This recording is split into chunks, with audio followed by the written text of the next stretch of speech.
Oh, yes. This fraud of saying that somebody's crazy or they committed domestic violence or child abuse and then making up crimes that they did not, they didn't commit any crimes, right? And then the refusing of admitting the evidence and then saying, well, it's okay for individuals to commit the paternity fraud or maternity fraud because we just are not going to enforce the laws. There can be no derogation from the enforcement of the law. Now, as a father, right? This citadel, yeah, CITABLE, authorized by a court to be used as legal precedent. Yes. This legal precedent that at the court's discretion, there is no derogation from the requirements of the law.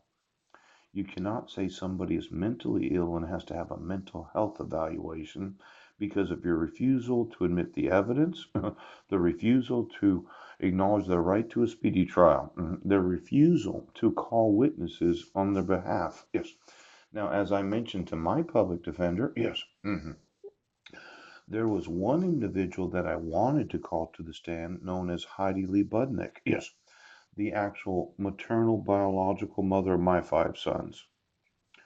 Now, there seemed to be this derogation, yes, of the Fifth Amendment that you could deprive me of life, liberty, or property without any due process, and then you could enable X number of individuals to act the part of my sons.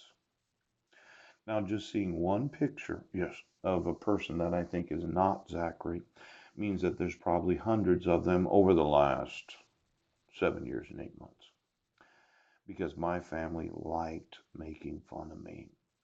They liked using my family without any actual due process of law. Yes, they liked taking my private property for public use without just compensation. In fact, last night I was looking at the previous residence of my grandmother Eunice Condit. Yes, and it said that her house was put into a trust in 2001. Yes, and that in 2009 she made a $200 donation to the Elks there in Auburn, Washington.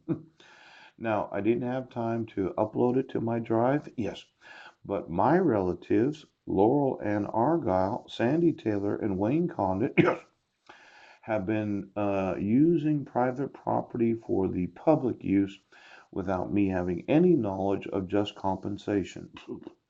Now, as an individual, yes, at 48 years old, I had emailed you that I was concerned about my grandmother's death. Yes, I haven't seen anything probated. Nobody's ever contacted me about her actual asset.